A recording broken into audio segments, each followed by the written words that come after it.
اتنا چلنے میں ہی اس کی سانسیں پھول چکی تھیں۔ اس میں اور چلنے یا کھڑے ہونے کی طاقت نہیں بچی تھی۔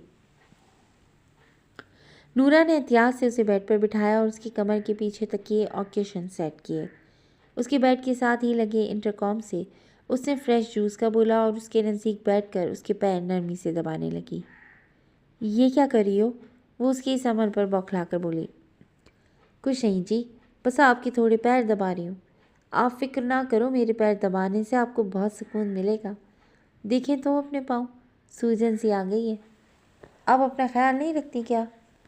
وہ نرمی سے اس کے پیر دباتی مگن سی پوچھ رہی تھی۔ واقعی اس کے پیر دبانے سے اسے سکون مل رہا تھا، لیکن اس کے سوال پر ماہنور کے چہرے پر تلخ مسکراہٹ آ گئی۔ کیا کرتی اپنا خیال کر کے؟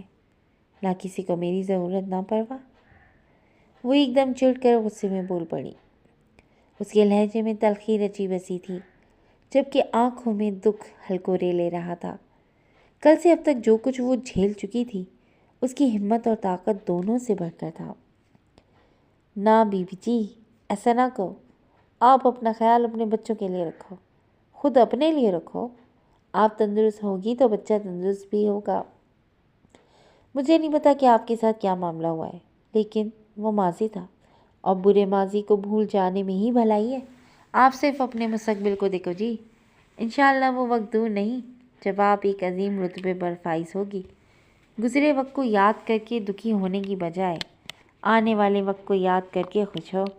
رب تعالیٰ آپ پر بڑا مہربان ہے جو آپ کو اتنی انمول شے سے نواز رہے۔ اپنے آپ کو تنہا نہ سمجھو۔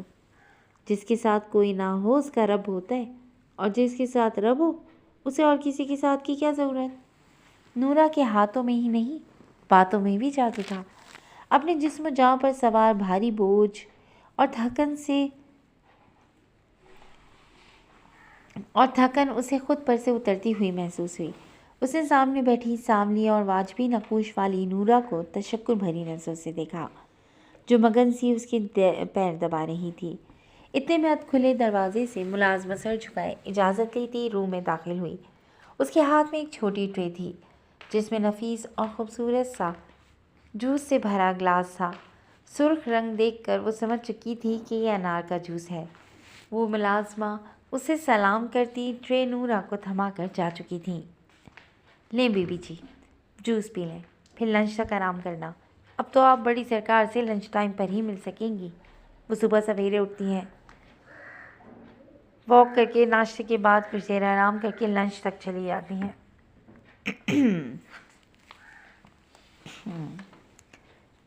بعض دفعہ اگر کام زیادہ ہو تو ناشتے کے بعد ہی چلی جاتی ہیں۔ وہ اس کی جانب گلاس بڑھاتی تفصیلاً بتانے لگی۔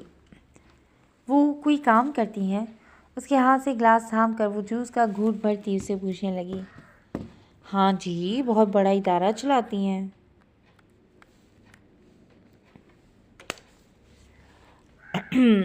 وہاں بے سہارا لڑکیوں کو سائبان مہیا کیا جاتا ہے۔ اس کے علاوہ وہ ان لڑکیوں کو تعلیم کے ساتھ ہنر بھی سکھاتی ہیں۔ یہ ادارہ ان کے مرحوم والدین کے نام پر ہے۔ اس کی بھی ساری ذمہ داری بڑی سرکار پر ہے۔ وہ پرجوش سی ایک بات بتا رہی تھی۔ بڑی بیگم سرکار کی جب شادی ہوئی تو میری اماں ان کے ساتھ جہیز میں آئی تھیں۔ وہ بتاتی تھیں کہ ان کے جو شوہر تھے وہ بہت اچھے اور پیار کرنے والے نہایت اچھے انسان تھے۔ بڑی سرکار کی وجہ سے ان کا بھی بہت خیال کرتے تھے۔ ان دونوں کے خاندان حزب مذہب والے تھے جی۔ بڑی سرکار جن کے ساتھ آپ آئی ہو نا، یہ بڑی سرکار کے چھوٹے بھائی ہیں۔ یہ ہیں تو چھوٹے، پر بڑی سرکار انہیں مان اور عزت بڑے بھائیوں والا دیتی ہیں۔ سرکار بہت اچھی عادت کے مالک ہیں۔ بس جی جتنے اچھے وہ انسان ہیں، اس کے برعکس قسمت نے ان کے ساتھ بڑا کھیل کھیلا۔ ان کی شادی کم عمری میں ہوئی، لیکن وہ چل نہیں سکی۔ کچھ عرصے بعد ان کی بیوی انہیں چھوڑ گئی۔ ان دنوں اماں بتاتی تھیں کہ کافی دکھی رہتے تھے۔ ان کی پسند کی شادی تھی نا، دکھ تو پھر ہونا ہی تھا۔ ہنستا بستا گھر اجڑ گیا تھا جی۔ وہ بہت چاہتے تھے اپنی بیوی کو۔ ان کے جانے کے غم میں سیاست میں چلے گئے اور دن رات خود کو مصروف کر لیا۔ یہ لوگ ابھی اسی غم سے نہیں نکلے تھے کہ ایک حادثے میں بڑی بیگم سرکار بیوہ ہو کر آ گئیں۔ وہ خاموش ہو کر سانس لینے کو رکی۔ پھر کیا ہوا؟ وہ پوری دلچسپی سے اسے سن رہی تھی۔ تبھی اس کے یوں خاموش ہو جانے پر تیزی سے پوچھ بیٹھی، ساتھ جوس کا خالی گلاس سائڈ میں رکھی ٹرے پر رکھ دیا۔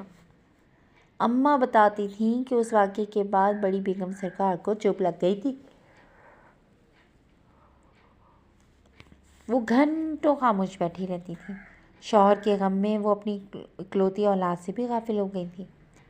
ایسے میں بڑے سرکار نے چھوٹے سرکار کی ذمہ داری اٹھائی۔ ان کی اپنی تو کوئی اولاد نہیں تھی، لیکن انہوں نے سارا پیار بہنام سائیں پر لوٹایا۔ بڑی سرکار کے ساتھ شہر میں آ بسے۔ اب تو جی بس ان کی زندگی سیاست، فلاحی کام اور چھوٹے سرکار کے گرد گھومتی ہے۔ اس کے بعد سے انہوں نے آج تک دوسری شادی تک نہیں کی۔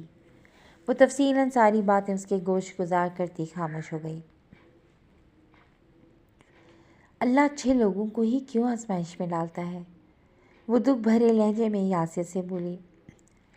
بس جی رب کے کام رب ہی جانے۔ ہم بندے تو بس یا تو صبر کر سکتے ہیں یا پھر شکر، اور ہمارے یہی دونوں عمل ہمارے رب کو بہت عزیز ہے۔ وہ فلسفیانہ انداز میں بولی۔ کتنی پڑھی لکھی ہو؟ اس کی باتوں سے متاثر مہنور نے تجسس میں گھرے استفسار کیا۔ بس جی 8ویں پاس کی تھی کہ ابا نے شادی کر دی۔ اس کے بعد جو بھی سیکھا زندگی نے سکھایا ہے۔ شروع میں بچل بہت مارا کرتا تھا، غصے کا تیز تھا تو میں بھی کم نہیں تھی۔ میری زبان چلتی تو اس کے ہاتھ۔ ایک دن بڑی سرکار نے دیکھ لیا، اور پھر اس دن کے بعد اس نے مجھ پر ہاتھ نہیں اٹھایا۔ ہم شہر آ گئے۔ کچھ عرصے بعد اللہ نے اپنی رحمت سے میری گود بھر دی۔ میرے مزاج کا تنک پن بھی ختم ہو گیا۔ جب رب تعالیٰ نے مجھے دوسری اولاد سے نوازا تو میری دنیا مکمل ہو گئی۔ بس جی اس دن سے عاجزی اور انکساری مجھ میں خود بخود آ گئی۔ کچھ بڑی بیگم کی سمجھانے کا بھی اثر تھا۔ خیر میں بھی کیا باتیں لے کر بیٹھ گئی، آپ آرام کرو، میں گھنٹے تک واپس آتی ہوں۔ سنجیدگی سے کہتے آخر میں وہ مسکرا کر سر جھٹکتی اٹھ کھڑی ہوئی۔ تم بے فکر ہو کر جاؤ، میں تھوڑی دیر سوں گی۔ اسے مسکرا کر اجازت دیتی وہ بولی۔ وہ خود بھی بیٹھے بیٹھے تھکنے لگی تھی، اور شاید دواؤں کے باعث اس کی پلکیں بھی بوجھل ہو رہی تھیں۔ ویسے تمہارے بچے کہاں ہیں؟ اسے اچانک خیال آیا تو پوچھنے لگی۔ بڑے سرکار کے کہنے پر بچل نے انہیں اسکول میں دلوایا تھا۔ اس وقت تو وہ اسکول میں ہوتے ہیں۔ اسے بتا کر تکیہ صحیح کرتی وہ اسے لیٹنے میں مدد دیتی بولی۔ چلیں اب آپ آرام کرو۔ وہ اس پر کمفرٹر ٹھیک کرتی بولی تو مہنور نے پرسکون ہو کر آنکھیں موند لیں۔ یہاں پر آ کر اسے اجنبیت کا بالکل احساس نہیں ہوا تھا۔ یوں لگتا تھا کہ وہ عرصے سے یہاں رہتی آئی ہو۔ نورا جاتے ہوئے اس اے سی آن کر گئی تھی۔ پرسکون ہوتی وہ دواؤں کے زیر اثر کچھ ہی دیر میں گہری نیند میں جا چکی تھی۔ صبح سے گھر میں عجیب طرح کی ہلچل تھی۔ ایمل فریش ہو کر اشفاق صاحب کے ساتھ ہی بیٹھی حالات حاضر پر شدمت سے بحث کر رہی تھی۔ شبنم روزمرہ کے کام نمٹانے کے بعد ڈرائنگ روم میں گھسی اسے سنوار رہی تھی۔ شجاع ہاتھ میں پیپر تھامے شام میں چائے کے ساتھ رکھے جانے والے لوازمات کی لسٹ بنا رہا تھا۔ تبھی ڈرائنگ روم کا دروازہ کھولتی شبنم باہر نکلی۔ دوپٹہ آگے پیچھے پھیلا کر اس نے دائیں پہلو میں باندھ رکھا تھا۔ اس کی کالی ناگن جیسی چوٹی آگے کو پڑی تھی۔ کام کی وجہ سے اس کے بالوں کی لٹیں بکھر کر چہرے کے اطراف آ گئی تھیں۔ وہ مگن انداز میں کوہنی تک چڑھی آستین واپس انگلیوں کی مدد سے نیچے لا رہی تھی۔ جب شجاع نے ایک دم سامنے دیکھا تو اس کی نظر اس کے لاپرواہ سراپے سے الجھ کر رہ گئی۔ لاپرواہیاں اس کی ادا ہیں یا تیر ہیں، جب بھی دکھتی ہیں دل کے آر پار ہوتی ہیں۔ لمحے بھر کی بے اختیاری پر اس نے فوراً ہی زیر لب لاحول پڑا اور سرت سے نظریں پھیری۔ شبنم وہاں سے سیدھا اپنے روم میں فریش ہونے جا چکی تھی۔ ایمل جو اشفاق صاحب کی کسی بات پر سر ہلا رہی تھی، اس کی نظروں سے شجاع کی یہ بے اختیاری مخفی نہ رہ سکی۔ اس کے لبوں پر دھیمی سی مسکان نے جھلک دکھلائی۔ میں اتنی سنجیدہ بات کر رہا ہوں اور تم یوں مسکرا رہی ہو؟ اشفاق صاحب جو معاشرے میں بڑھتے جھوٹ و فریب پر سیر حاصل گفتگو کر رہے تھے، اس کے اس طرح مسکرانے پر خفگی جتا کر بولے۔ ابا آپ اور شجاع جب امریکہ چلے جاؤ گے تو وہاں آپ کو ایک عدد خاتون خانہ بھی درکار ہوگی جو آپ دونوں کے کھانے پینے اور دوسری ضروریات کا خیال رکھ سکے۔ وہ پرسوچ لہجے میں گویا ہوئی۔ اپنی بات کے جواب میں اس کی اس طرح کی بات سنتے انہیں اچنبھا ہوا۔ تم یہ چاہتی ہو کہ میں اس عمر میں تمہیں دوسری ماں لا کر دوں؟ تو سن لو، میری طرف سے معذرت ہے۔ وہ دو ٹوک سنجیدہ لہجے میں اختیار کرتے بولے تو وہ ان کی بات سنتی کھلکھلا کر ہنس پڑی۔ شجاع اپنے خیالوں سے چونک کر باہر آیا اور ایک نظر فاصلے پر بیٹھی ایمل کو دیکھ واپس اپنے کام میں لگ گیا، یعنی پیپر پر آڑی ترچھی لکیریں ڈالنا۔ ابا، آپ بھی حد کرتے ہو، میں شجاع کی بات کر رہی ہوں۔ 2-4 دن میں شبنم کے چچا پیسے لینے آئیں گے تو آپ ان سے شبنم کے رشتے کی بات کریں گے۔ اب وہ بولی تو چہرے پر مکمل سنجیدگی چھائی تھی۔ اس کی بات پر اشفاق صاحب نے اسے الجھ کر دیکھا۔ آپ شجاع کے لیے شبنم کا ہاتھ مانگیں گے اور مجھے یقین ہے کہ وہ انکار نہیں کریں گے۔ میں چاہتی ہوں کہ آپ دونوں جب یہاں سے جائیں تو شبنم بھی آپ دونوں کے ساتھ ہو، شجاع کی بیوی اور آپ کی بہو کے روپ میں۔ وہ ان کی الجھن سمجھ کر وضاحت سے انہیں سمجھاتی ہوئی بولی، تمہیں نہیں لگتا کہ اس بچی کے ساتھ زیادتی ہوگی؟ بے شک وہ ہم سے مخلص ہے، ہمارا خیال کرتی ہے، ہمیں اپنا مانتی ہے، لیکن اس کا مطلب یہ تو نہیں کہ ہم اس سے اتنی بڑی قربانی مانگیں۔ اس کے بھی کچھ خواب ہوں گے۔ تم جانتی ہو شجاع ایک نارمل مرد جیسا نہیں ہے، اس میں نقص ہے، اور یہ ایک کڑی حقیقت ہے۔ بولتے بولتے ان کی آواز افسردگی میں ڈھل گئی۔ آپ کی سب باتیں اپنی جگہ درست ہیں، لیکن آپ ایک بات نہیں جانتے کہ شبنم شجاع سے محبت کرتی ہے۔ شجاع کی زندگی میں شامل ہونا اس کی زندگی کا اولین خواب ہے، اور شاید آپ نے غور نہیں کیا کہ شجاع کا دل بھی اس کی جانب مائل ہے۔ وہ ابھی اس چیز کو سمجھ نہیں پا رہا، کیونکہ وہ خود کو نارمل نہیں سمجھتا۔ اسے ابھی اپنی محبت کا ادراک نہیں ہے۔ ان دونوں کو ہی محبت کی خوشبو نے باندھ لیا ہے۔ شجاع کی ہر تکلیف پر وہ تڑپ اٹھتی ہے۔ ہم سے زیادہ اسے شجاع کی فکر رہتی ہے۔ پتہ ہے آپ کو، شجاع کے آپریشن کا میں نے سب سے پہلے شبنم کو ہی بتایا تھا، اور وہ جلی، سن کر رونے لگی۔ تب مجھ پر انکشاف ہوا کہ وہ کس رسی کی مسافر ہے۔ سنجیدگی سے اس کی باتیں سنتے اشفاق صاحب نے گہری سانس لی۔ ابا، میں چاہتی ہوں کہ یہ دونوں پیار کرنے والے پیارے لوگ ہمیشہ کے لیے ایک ہو جائیں۔ اب کہ وہ بولی تو لہجہ التجائی تھا۔ ایک باپ کو اپنے بچوں کی خوشی سے بڑھ کر کچھ عزیز نہیں ہوتا۔ آنے دو اکبر کو، میں اس سے سلسلے میں بات کرتا ہوں۔ وہ شفقت سے اس کے سر پر ہاتھ پھیرتے ہوئے مسکرا کر بولے تو فرحت و مسرت سے ان کے گلے آ لگی۔ جواباً وہ ہنس کر اس کی کمر تھپتھپانے لگے۔ آپ دونوں کے لاڈ ختم ہو گئے ہوں تو دوپہر میں کیا بناؤں وہ بتا دیں۔ شبنم اپنے روم سے فریش سی باہر آتی شرارت سے ان دونوں سے مخاطب ہوئی۔ اس کا لباس بدلا جا چکا تھا۔ اس وقت وہ نیلے رنگ کی پھولدار شلوار قمیض میں ملبوس تھی۔ بال گیلے ہونے کے سبب آدھے کیچر میں مقید اس کی پشت پر پھیلے عجب بہار دکھا رہے تھے۔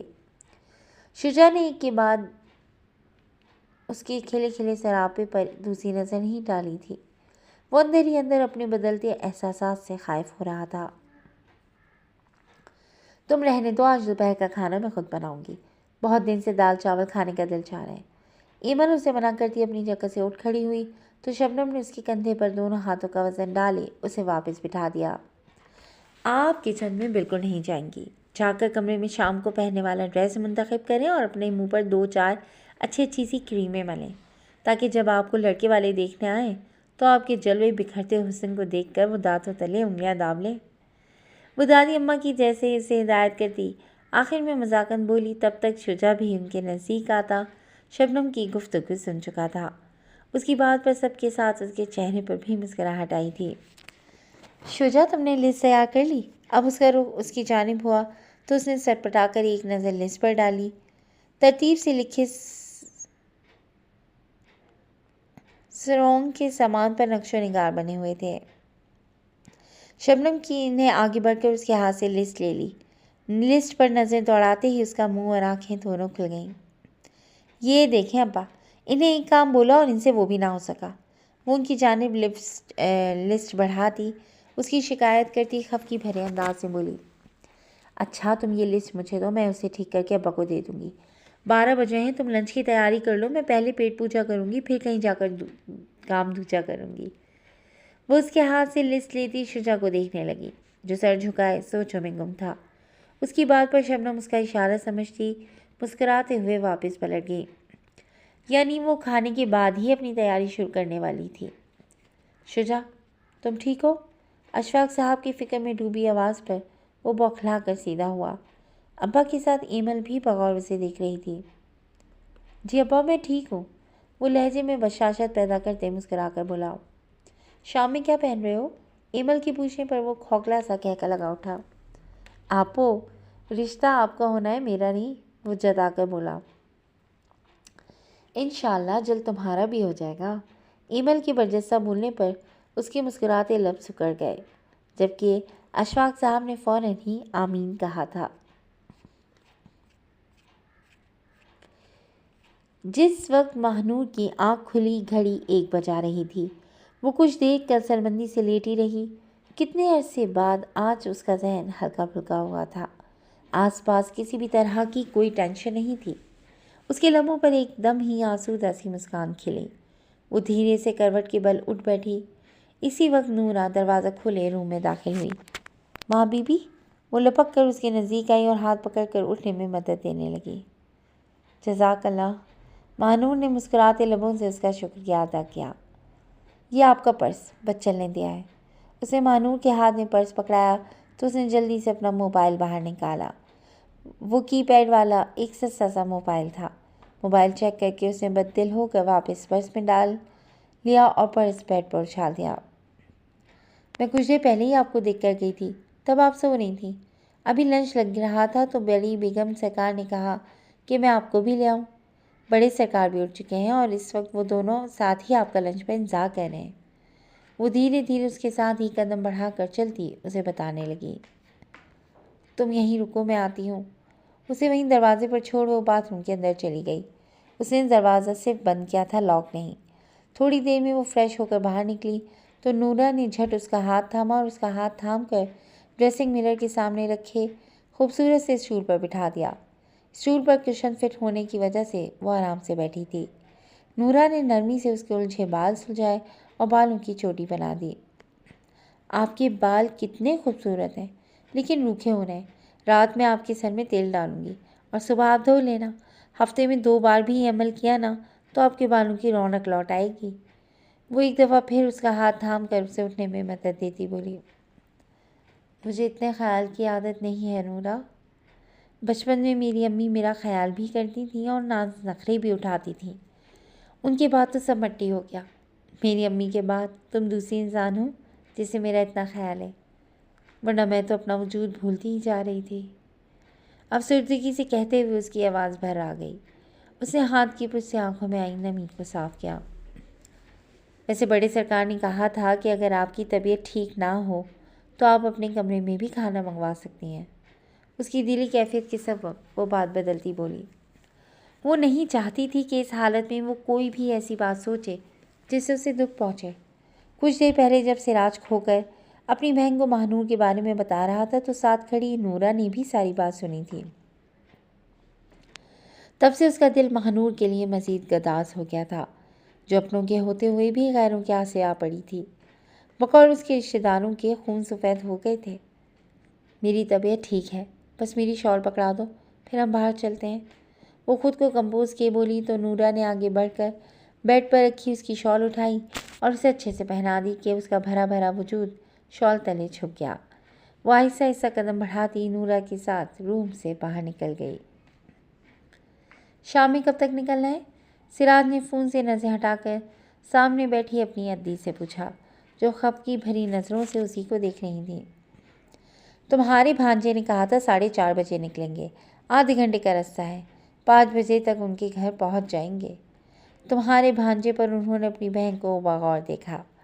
اس جملے کا مطلب تھا کہ وہ ان دونوں ماموں بھانجے سے خفا تھیں، کیونکہ وہ یہ جملہ اسی وقت ادا کرتی تھیں جب وہ ان دونوں سے ایک ساتھ ناراض یا غصہ ہوں، اور اس وقت ان کے چہرے پر یہ دونوں تاثرات بآسانی دیکھے جا سکتے تھے۔ اب ہم دونوں نے کیا کر دیا؟ بچارگی سے کہتے انہوں نے سیدھے سے پوچھ لیا۔ اس کا آج رشتہ لے کر جانا ہے اور موصوف کو اپنے کام سے فرصت ہی نہیں ہے۔ آج کے دن میں نے بھی تو اپنے ضروری کام چھوڑ دیے ہیں۔ کتنی خوش ہوں، سمجھ نہیں آ رہا کہ کیا لے کر جاؤں اور کیا چھوڑوں، لیکن اس بہرام کو فکر ہی نہیں۔